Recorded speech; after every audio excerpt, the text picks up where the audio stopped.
my name is Dr. Rachael Grace, and I'm a pediatric hematologist and clinical researcher at the Dana-Farber Boston Children's Cancer and Blood Disorder Center, and I'm an associate professor of pediatrics at Harvard Medical School in Boston, Massachusetts, USA. It is my pleasure to welcome you to this discussion on navigating pyruvate kinase deficiency today. How can the disease burden and unmet treatment needs be addressed? I'm here with Dr. Hanny Al-Samkari, a hematologist and clinical investigator at the Massachusetts General Hospital and an assistant professor of medicine at Harvard Medical School in Boston, Massachusetts, USA, and with Dr. Shah, a clinical professor of pediatrics in the Division of Hematology Oncology, Stem Cell Transplantation, and Regenerative Medicine at Stanford University in Palo Alto, California, USA. I'm going to walk us through the agenda for our discussion today. First, we're going to be talking about our current understanding of the burden of disease and clinical presentation of pyruvate kinase deficiency. Next, we'll talk about therapies that are currently available for pyruvate kinase deficiency and remaining unmet treatment needs. And then lastly, we'll talk about potential novel and emerging treatment approaches for patients with pyruvate kinase deficiency. So let's talk first about our current understanding of the burden of disease and clinical presentation of pyruvate kinase deficiency. Pyruvate kinase deficiency is a rare congenital hemolytic anemia with a wide range of symptoms and complications. Red cells lack a nucleus and rely on glycolysis for their energy source or for their ATP source. The pyruvate kinase is the key enzyme in glycolysis and an ATP generating step. The final step of glycolysis is with the conversion of phosphoenolpyruvate to pyruvate. With the deficiency of pyruvate kinase, there's a lack of conversion of phosphoenolpyruvate to pyruvate, and this leads to a deficiency in ATP. And ATP is necessary for the red cell to maintain its membrane shape, to maintain the electrochemical gradient. And without ATP, the red cell lacks the flexibility and durability of the biconcave disc shape and readily hemolyzes. And this leads to the lifelong symptoms and complications of pyruvate kinase deficiency.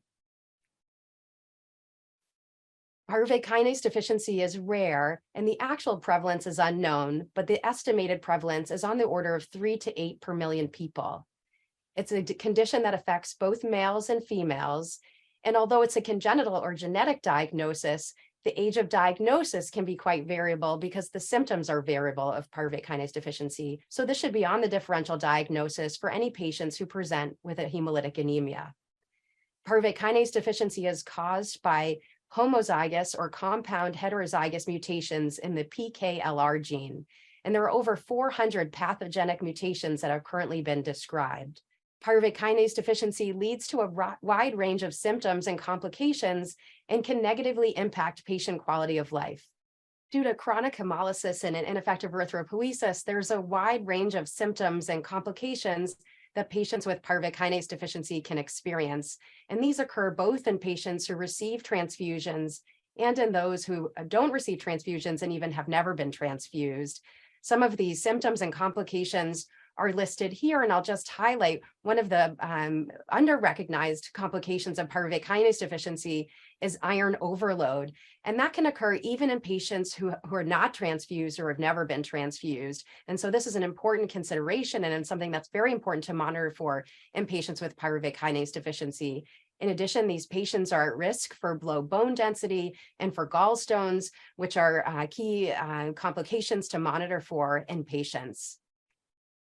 I'm going to turn over now to our panel discussion to talk more about the diagnosis and key symptoms and complications of patients with pyruvate kinase deficiency.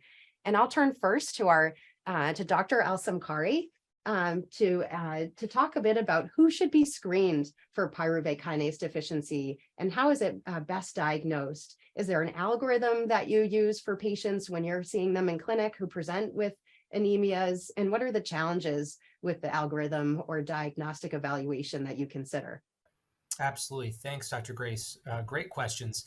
Pleasure to be here with you. So, in terms of who should be screened for PK deficiency, it's really any patient who has a hemolytic anemia of unclear etiology.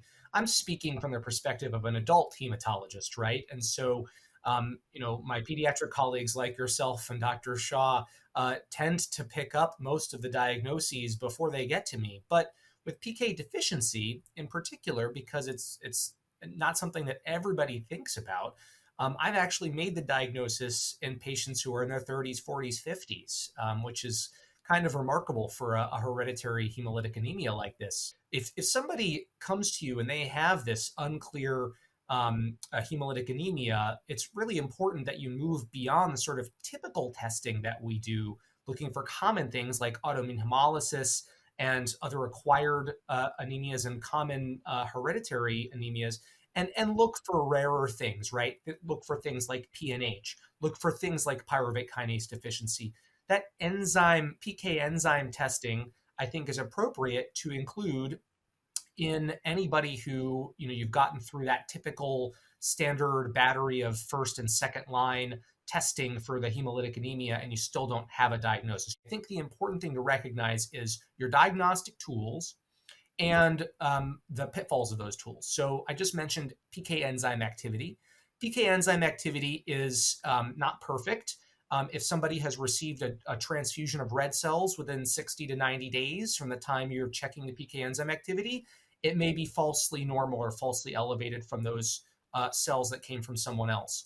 Patients with PK deficiency frequently have high reticulocyte counts, and in that setting, the reticulocytes will raise. They have more PK enzymes, so they'll raise the level of measured PK enzyme, and it's good to standardize that PK enzyme activity by also checking a hexokinase enzyme activity. And hexokinase is another glycolytic enzyme that is age dependent, and so dependent on the age of the cell, so will be proportionally high in reticulocytes. So you can do a pyruvate kinase to hexokinase enzyme activity ratio. That can be helpful.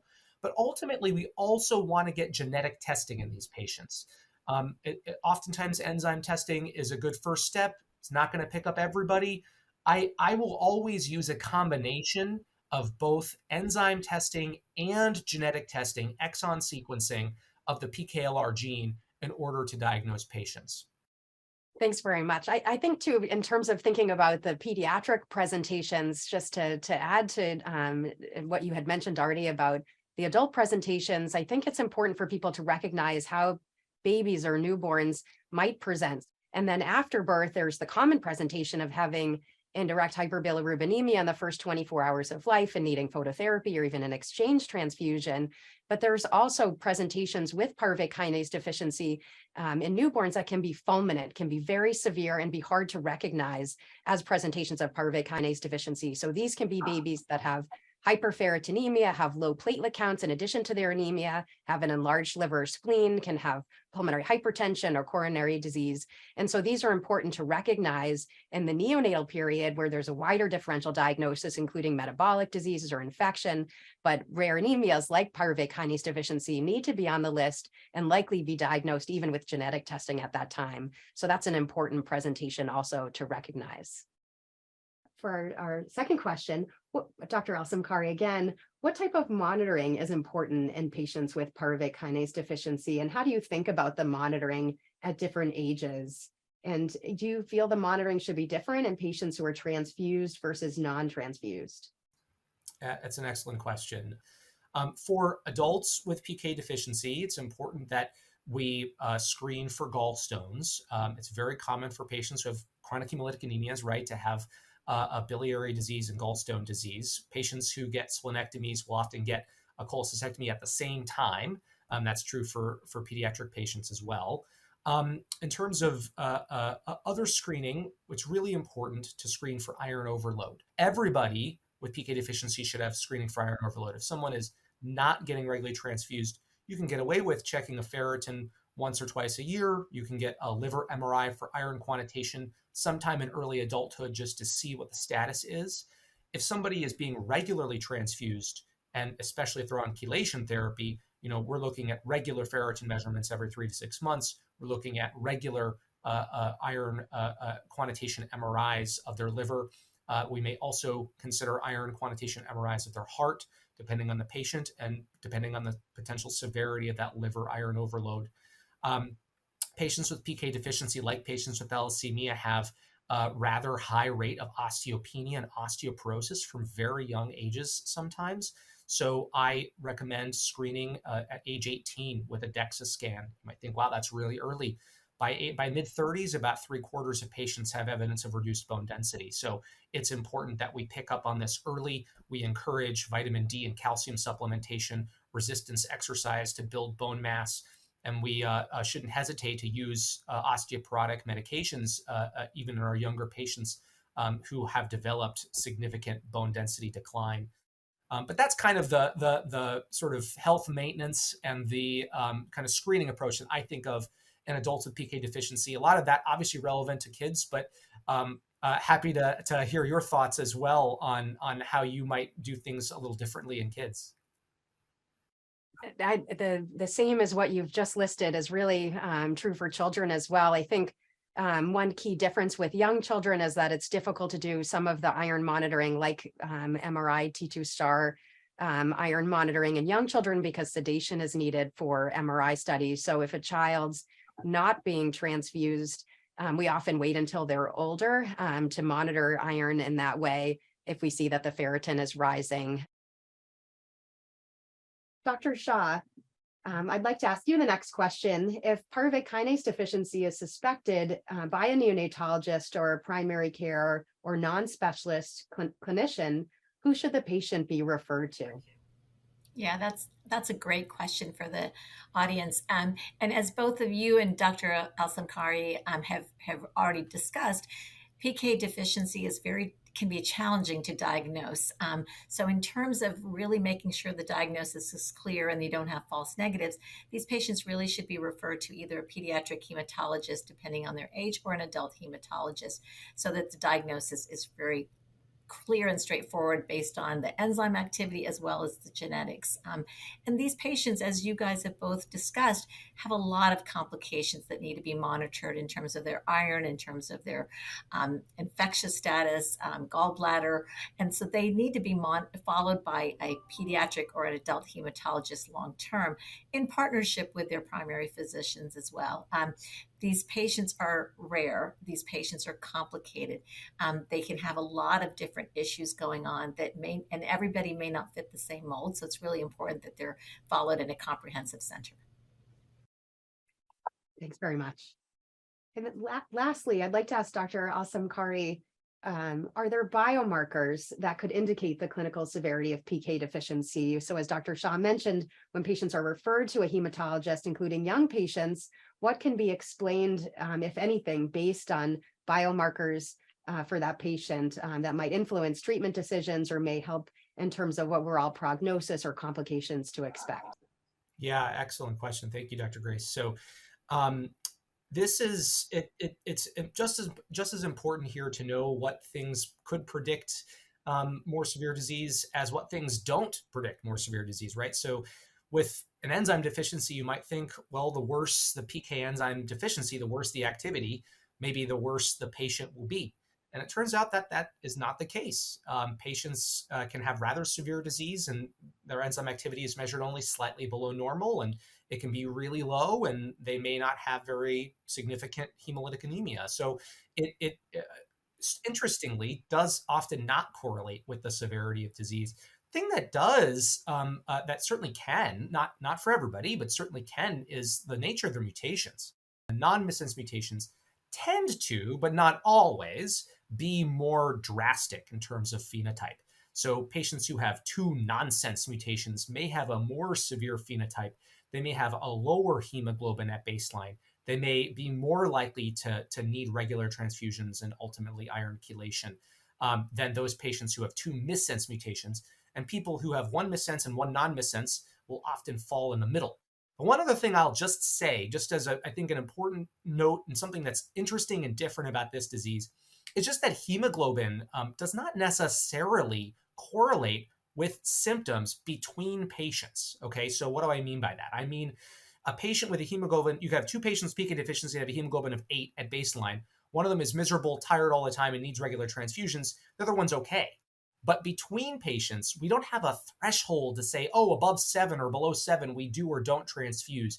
It's really based on that patient's individual symptoms and the way they feel. Thank you. I think that is very helpful. And I think too that it's important for families or patients who have a new diagnosis to understand that there's a wide spectrum in terms of what to expect. So just because they know one other individual with pyruvate kinase deficiency or their practitioner takes care of another patient, the two patients may be quite different, as you were just mentioning. We're now going to turn our attention to what therapies are currently available for pyruvate kinase deficiency and what are the remaining unmet treatment needs. Up until 2022, we mainly have had supportive treatments for patients with pyruvate kinase deficiency, and these have mainly been with the option of having blood transfusions and considerations around splenectomy. As we mentioned earlier, blood transfusions are considered in patients with pyruvate kinase deficiency really based on symptoms. So in young children, that can be effects on growth and development, and in older children and adults, thinking about how their anemia does or doesn't affect their everyday quality of life. And it's not with a set hemoglobin in mind that we make decisions about transfusions. And that certainly isn't the only factor. And there's not a specific goal hemoglobin or nadir hemoglobin that we're aiming for in patients with pyruvate kinase deficiency, kind of across the board, applying to all patients. We also consider, especially in younger children around the age of 5, whether there's a role for splenectomy. Splenectomy in pyruvate kinase deficiency only partially ameliorates the anemia at best. So what I mean by that is that it raises the hemoglobin in the majority of patients, decreases the need for transfusions, or allows patients who were previously transfused not to be transfused, but doesn't typically normalize the hemoglobin. And after splenectomy, patients continue to have evidence of ineffective erythropoiesis and hemolysis and all of the associated potential complications. For some patients, splenectomy also isn't effective. Patients are the same basically before and after splenectomy. And those seem to be patients who have the most severe anemia and the highest degree of hemolysis. And so these both are important considerations for treatment and supportive treatment for these patients. And the roles for these supportive treatments continues to change over time as we think about new therapies, including disease-modifying therapies, which we're going to talk about in our discussion, like mitapivat, an oral pyruvate kinase activator, as well as a treatment with hematopoietic stem cell transplant, which hasn't been well studied in this condition. We also have other supportive measures for these patients, including monitoring, which we talked about earlier, as well as iron chelation for patients who are both transfused and non-transfused who have evidence of iron overload, considering cholecystectomy in patients with gallstones, oftentimes at the time of splenectomy, and considering the role of folic acid supplementation, particularly in patients with more limited diets. So I'm going to turn over to our panel again and turn my first question to Dr. Al-Samkari. What are the key considerations when you think about the symptoms of patients with pyruvate kinase deficiency? And are there certain medications that you counsel patients to avoid who have pyruvate kinase deficiency? Yeah, so thank you, Dr. Grace. So, in terms of key considerations in treating symptoms, I think it's just really important that we don't minimize symptoms. I think it's important that we don't expect a patient who lives with a chronic anemia, any chronic anemia, to just have a reduced, quality of life and have a reduced ability to do things because we don't want to start them on regular transfusions. I think the thing that I have just experienced most frequently in my patients with PK deficiency who, have serious quality of life issues, they're essentially always happier once they start, and certainly in the past, they started a regular transfusion regimen. So I think it's just, you have to ask about, are you able to get through a full day of work? Are you able to get to a full day of school? What are the, the things that are impacting you? It's in many patients with PK deficiency, it's not just the anemia symptoms, but the hemolysis manifestations, things like jaundice. I take care of a number of young adults with PK deficiency who, more than once I've heard them come in and say, just make me not yellow anymore, right? And so when we have that kind of thing, because significantly impacts their ability to have romantic relationships and social relationships, we really start thinking about disease-modifying therapy. In terms of drugs that should be avoided, I mean, it's, there sometimes is a drug-drug interaction with PK deficiency and aspirin that comes up. This aspirin is okay to give patients who have PK deficiency who have an indication to receive it. There isn't it's not like G6PD deficiency where there's a whole set of drugs that can make the hemolysis much, much worse that clearly need to be avoided. So it's a different kind of pathophysiology there. It's not really an oxidant stress sort of condition. So it's really more about making sure that you use treatments, you use the treatments you have available to you when it's appropriate to use them. Dr. Shah, what is your experience with allogeneic stem cell transplantation therapy for the treatment of pyruvate kinase deficiency? And what evidence do you use when you talk with patients and families about considering this treatment? Thank you, Dr. Grace, for that great question. Allotransplantation has a lot of complications. And the first thing that we need to do is find a donor for these particular patients. Many patients with genetic diseases don't have sibling donors. So you're talking about doing an unrelated donor transplantation, which sometimes can be difficult to find a good donor. In addition, when we look at allotransplants, patients with pyruvate kinase deficiency oftentimes have significant iron overload, making their liver have some complications. And so when we talk about allotransplants, there are complications from the chemotherapy that can affect their liver. In the US, we don't tend to use allotransplants as a primary therapy for patients with PK deficiency. The Europeans have done some studies with a limited number of patients, but one of the complications that they've noticed is that patients will develop graft failure.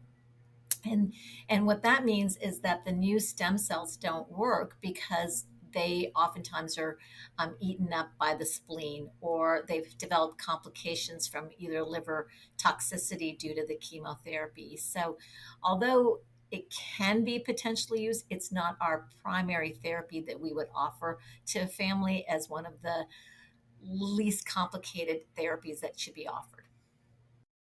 Dr. Al-Samkari, what experience do you have using mitapivat, an oral pyruvate kinase activator, in your patients? And can you tell us about its effectiveness and the impact that you've seen on patient quality of life? Absolutely, Dr. Grace. That's a really important question. I've treated close to 24 patients now with mitapivat who have PK deficiency. In those patients for whom the drug works, which is give or take around half of patients will have a significant hemoglobin improvement on mitapivat. It really, for most of those patients, I think life-changing is the right word to use, because in many patients, in the patients for whom it works, the mean hemoglobin improvement is about 3.5 grams, and many patients normalize their hemoglobin. So in those patients who have a good response, it makes their jaundice go away, it makes their anemia symptoms go away.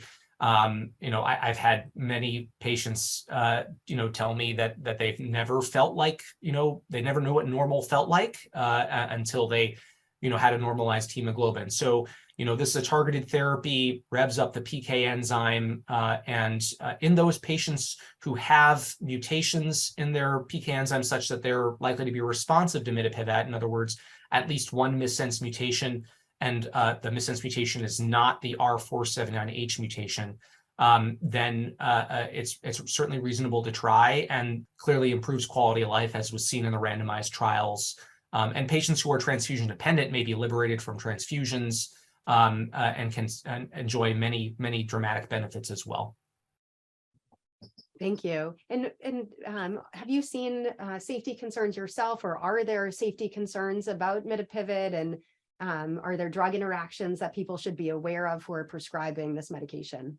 Absolutely. So in terms of a safety concern, I think it's really important that patients don't have abrupt discontinuation of the drug, because then they can have rebound hemolysis, which was shown in a couple patients in the DRIVE PK study, the phase 2 DRIVE PK study. I think it's important that patients, are monitored for potential adverse events. In the randomized ACTIVATE study, which looked at patients, receiving half patients receiving mitapivat, half receiving placebo. The overall adverse events profiles were relatively similar. The most common adverse events were nausea and headache in patients receiving mitapivat, and actually more patients in the placebo arm had those adverse events reported than in the mitapivat arm. So, certainly it can cause side effects. Some patients can complain of insomnia. Some patients can complain of heartburn. And these things are important to look out for. In terms of drug interactions, it plays well with most things. It's a cytochrome P450 34A inducer, a moderate inducer. So you just got to make sure most of the interactions are monitored closely, but occasionally for certain like HIV medications, for example, or antibiotics, it's contraindicated for those things to go together. So just do the micromedics check when you prescribe the drug. Beyond that, it just absorbs best when it's not taken with an antacid at the same time. So if somebody requires antacid therapy, in particular if they get heartburn, try to space out them using the antacid and try to use an H2 blocker or over-the-counter antacids rather than a proton pump inhibitor. Thank you. Dr. Shah, thinking about mitapivat and the excitement around having a disease-directed therapy, what do you think are still the unmet needs for treatment in this patient population, both in children and adults? Yeah, that's a fantastic question. And as Dr. Al-Samkari alluded to, mitapivat is a great drug if it works on certain patients. Unfortunately, there's still a population of patients for which it doesn't work. We know that there's some genetic mutations that don't seem to respond to mitapivat. And if mitapivat doesn't work, unfortunately, we really need to think of alternative therapies so that these patients can live long lives. We need to think of a way to do transplants that are more effective. Obviously, we'll talk in the next section potentially about gene therapy as a potential option. We have to think about, for pediatric patients, about not taking out the spleen up front so that they don't have infectious complications for the rest of their life. So there's a lot of things that we need to improve upon. We're getting there. The fact that we even have a activating agent such as mitapivat available and that's shown benefit to a lot of patients is really a remarkable first step. But hopefully we'll continue to build on that to provide other therapies.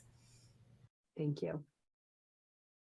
In our last section, we're going to be talking about potential novel and emerging treatment approaches for patients with pyruvate kinase deficiency. As a disease caused by a single gene defect, gene therapy is an emerging potential treatment option for these patients. And I'm going to turn over to Dr. Shah to walk us through how does gene therapy work for patients with pyruvate kinase deficiency. Thank you, Dr. Grace. We currently have a trial available for gene therapy using a lentiviral vector to cure pyruvate kinase deficiency. And so I'm going to go through this slide, which talks about what is gene therapy, and then give you a little bit of results of some of the patients that have been treated with this. The first step is after a patient has been screened and that their organ function is good, then what we do is we collect stem cells from the patient's peripheral blood. And what that means is we give patients GCSF to mobilize the stem cells. And then the patients are hooked to a machine similar to a platelet collection machine. And we were able to collect their stem cells, but still give you back your red cells and your platelets. Those stem cells are then sent to a manufacturing facility where they're able to insert their lentiviral vector with the missing PKLR gene into that. Once that is done, which takes about 4 to 6 weeks, the cells are shipped back to the site where the transplantation is going to happen. The patients are then rescreened to make sure that their organ function is good. And then they are given myeloablative conditioning, which is chemotherapy, with a drug known as busulfan. And people ask, why do we need to give busulfan? Patients with PK deficiency still make a lot of blood cells. And so that their bone marrow still makes a lot of red cells and white cells and platelets. And so we need to eliminate those cells so that there's a selective advantage for the new modified stem cells to grow. After they received 4 days of busulfan, a couple of days later, they received the modified stem cells that had been manufactured in the other facility that contains the missing PKLR gene. Those cells are infused. It looks like a blood transfusion. It's done in the hospital. And then the patients wait for their stem cells to grow, which takes about 2 weeks or so for the cells to start to grow. During that time, the patients will be monitored closely for side effects of the chemotherapy, and they'll remain in the hospital. They may still require blood transfusions until their new stem cells start to grow. Once the cells start to grow and they're doing well and they're eating well and they're having no infections, they're able to go home, and we're able to monitor them as an outpatient. We've transplanted 2 adult patients with this therapy. Both patients received the gene-modified cells. They were both adult patients, and both patients had grafted within 2 weeks and have not required any blood transfusions after 16 days post the infusion of those new cells. The first patient was a female. She had not been on mitapivat beforehand, and she had had a splenectomy prior to this infusion. Having had a splenectomy was a requirement to being on the study. She's doing quite well. She's more than 2 years out from her gene therapy product, and she has not gotten any transfusions. Her bilirubin went from a level of about 11 prior to the gene therapy to less than 1. The second patient was a male who had tried mitapivat beforehand, and he hadn't had a response to mitapivat. He also has not gotten any transfusions after 2 weeks post the gene therapy product. He also has had a bilirubin of approximately 7.8 prior to the gene therapy, and after the gene therapy, he's also more than 2 years out, and his bilirubin is less than 1 now. They all have good signs of vector copy number, which means that the gene is present in their body, and they're both doing quite well. The study now is being moved to the pediatric population, and we hope in the future that we can try to do patients without having had a splenectomy, because as we talked about, taking out a spleen in a pediatric patient increases the risk of infections. And for us to be able to offer this type of therapy to patients before they are at higher risk of infections will be quite important. Thank you for that explanation and for telling us about the patients who've undergone gene therapy so far. I'm going to turn my question over to Dr. Al-Samkari to tell us a bit about clinical research that's ongoing to assess mitapivat in patients with PK deficiency, and how you think about this therapy in light of ongoing clinical trials of other treatment options like gene therapy, and are there also any other disease-modifying drugs in the pipeline that might be trialed in patients with pyruvate kinase deficiency? Absolutely. Thanks, Dr. Grace. So there's already a very large for this disease, this rare disease, a large a set of trials in adults that have evaluated mitapivat in PK deficiency, the phase 2 drive PK study, the phase 3 activate and activate T studies. And really on that basis, the drug achieved FDA and EMA approval for adults with PK deficiency, but obviously kids have PK deficiency too. And so Activate Kids and Activate Kids T are the definitive pivotal trials in children, and those are ongoing now, and results very highly awaited and anticipated, because right now this drug, which as we said works very nicely for about half of patients with disease, is technically limited to adult patients. In terms of other disease-modifying drugs, there are other pyruvate kinase activators that are being developed, a drug called etavopivat, a drug called AG946. All of these both of those drugs are being developed for other hemolytic anemias and other anemias, things like sickle cell disease and myelodysplastic syndrome. Right now, they're not being trialed in PK deficiency, but in theory, right, they certainly could have effect and could be disease modifying in just the same way mitapivat is. Thank you. I think it's an incredibly exciting time in terms of the treatments and development for pyruvate kinase deficiency. It's an amazing explosion of treatment options for patients. And I think, you know, on the one hand, it's incredibly exciting. On the other hand, it's very difficult in terms of the decision making for clinicians about transfusions, splenectomy, transplant, mitapivat for adults, and even consideration of clinical trials and gene therapy, and thinking about surgical options, medication options, or curative options. It's very difficult decision making, but extremely exciting. Wonderful to have these choices and to think about what the future holds for these patients in terms of having just a transformation of this disease and improving their lifelong outcomes. Absolutely. In your opinion, Dr. Al-Samkari, how do you think these emerging therapies will help us to address the current unmet needs of these patients? And do you think gene therapy will provide a cure for patients with pyruvate kinase deficiency? That's a great question. I mean, obviously, I can't see the future, but the data that Dr. Shah presented is remarkable. And, you know, I think that for many patients, you know, I have patients who don't respond to mitapivat and they feel left behind right now. Because there are other patients who respond beautifully, and you know, it's like they don't have the disease anymore while they're taking the drug. For those patients who don't respond, I mean, I think the potential for gene therapy is the most promising thing we have. And I mean, you know, even just thinking about this, imagining a future where we have both PK activators and gene therapy.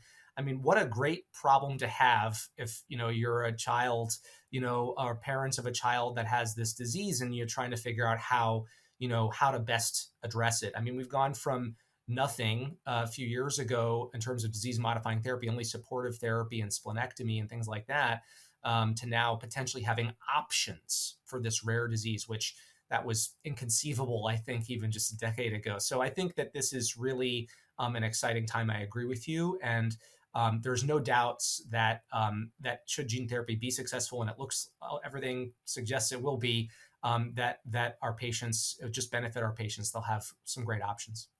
I want to thank you both, thank the discussants for this very informative session. We've covered the diagnostic evaluation of patients with pyruvate kinase deficiency, thinking about the burden of disease, what monitoring is needed for symptoms and complications, considering current supportive treatment options and current disease-directed therapies, and then really talked in depth about emerging treatment options. And so I thank the audience. I thank you for your attention and for participating in this session.